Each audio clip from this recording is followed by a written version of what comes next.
Hey guys, welcome back. The messages that I'm getting today on no specific timeline.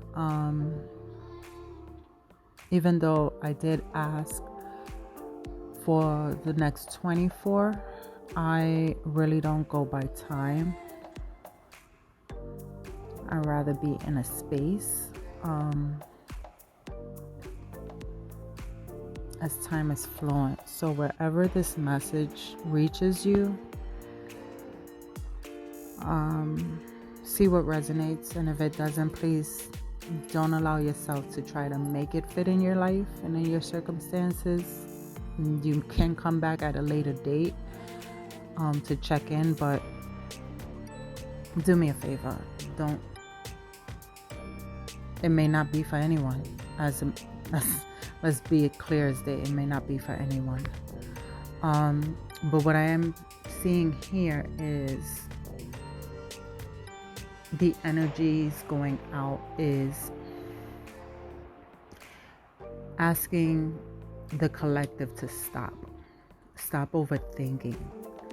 Stop trying to overanalyze things that are not there.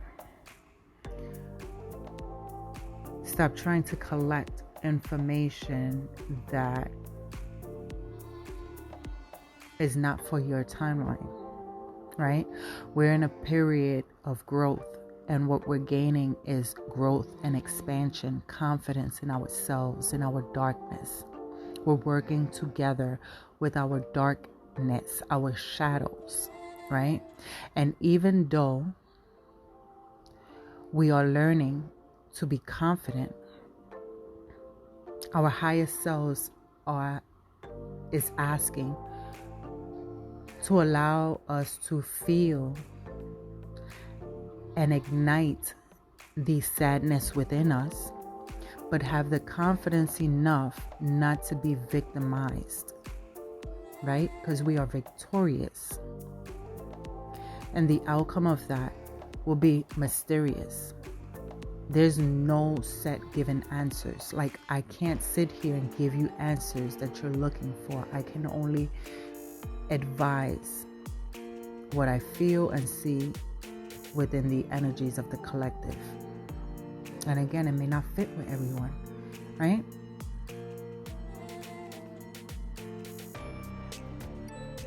A lot of the times, we feel like the Eight of Swords. Once bad news hits, once, illness may come upon a loved one or self,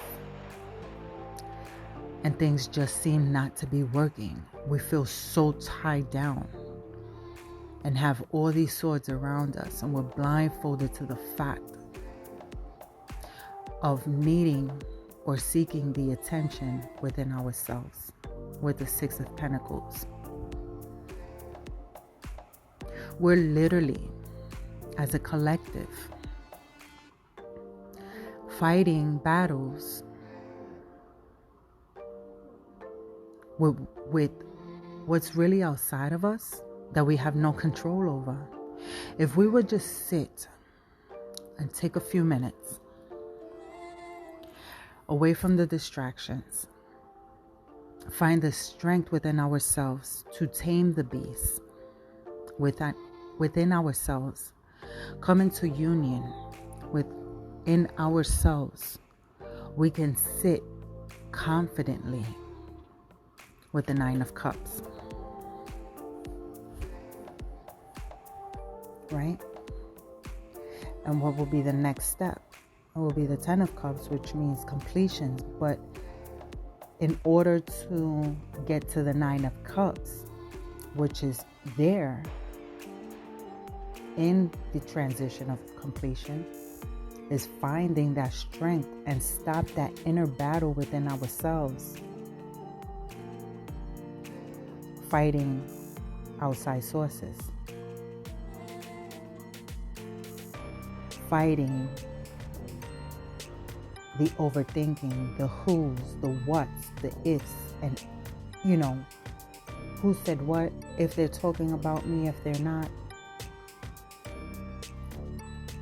Whatever your circumstances at this moment, believe you me, it's not even worth it.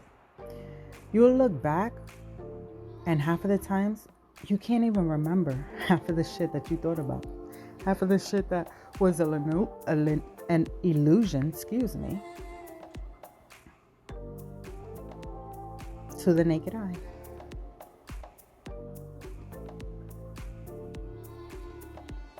The growth that is coming in is within the heart space. The sadness is in the head space. And we're in this confidence. To find that confidence, to learn that confidence, is in between that, the head and the heart. Remember, I spoke about that in the last episode. I spoke about the polarities, the good and bad, the dark and light, the yin, the yang, the dominant, non-dominant, feminine, dark feminine. Then you have God, light, and the devil, darkness. But then you also have the space that we're in, which is the lower entities of ourselves, the lower parts of us, which is our ego, that keeps us bogged down with illusions and what we want to see and what we want from the outside of us, just to appease those darker vibrations. And we have our higher selves, which we tend not to listen to. And the battle goes up and down, up and down, up and down, to where the heart is in a dark space.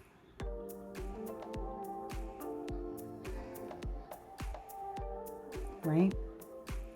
If we would just come into the heart, no matter the circumstances, we have no control over any of it. We can control self. We are not the mind. We are not the body. Right?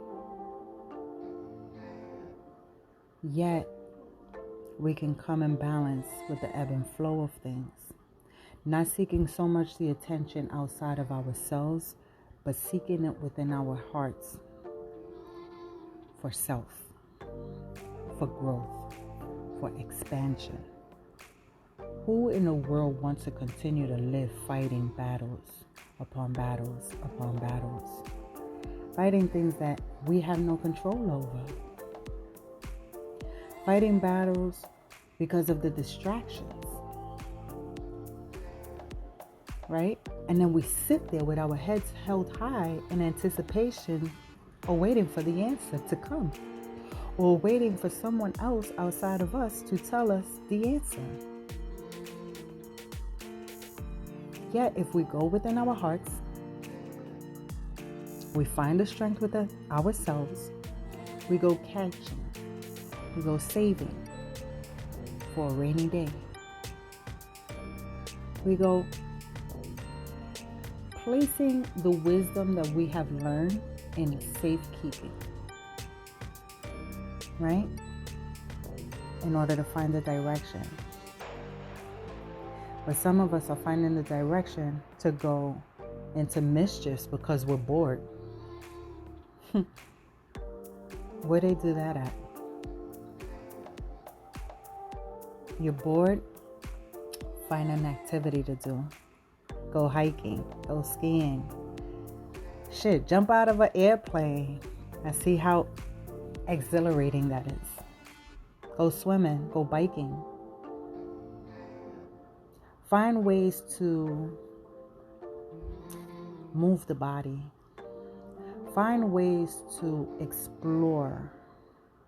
Find ways to achieve goals you never thought you had.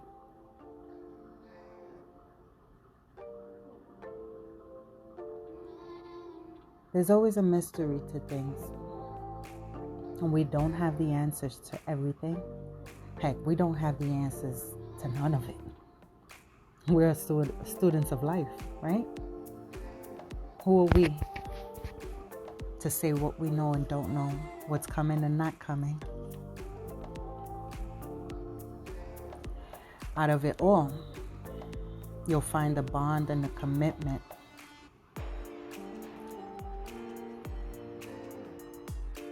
And won't be afraid of the resistance. Like whatever comes towards you, you have the strength to push forward.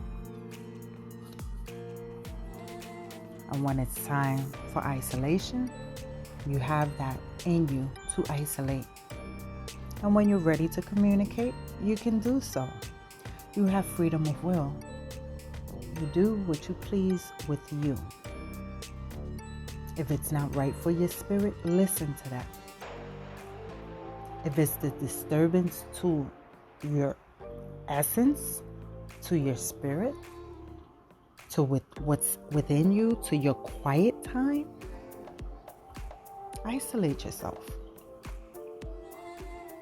Don't keep pushing and fighting this current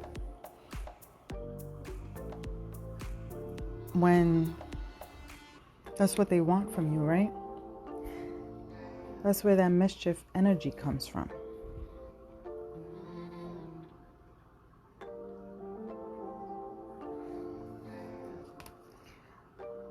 You have it within you to grow.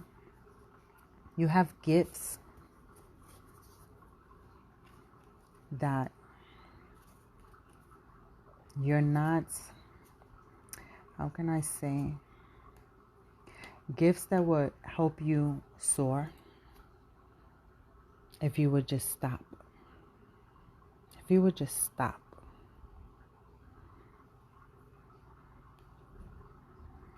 You will feel the memory. When you enter certain territories, when you enter these dark spaces, you will regain memory of certain things. You never know. It could be touching in and tapping into your Akashic records. You never know. It can be speaking to your ancestors. You never know if it's you speaking to your higher self, source, creator source, the Holy Spirit. You never know. Always when you tap into those energies, remember to close out those spaces and give thanks for those energies and let them go. As I'm closing out now, I thank you guys for listening. I'll be back soon.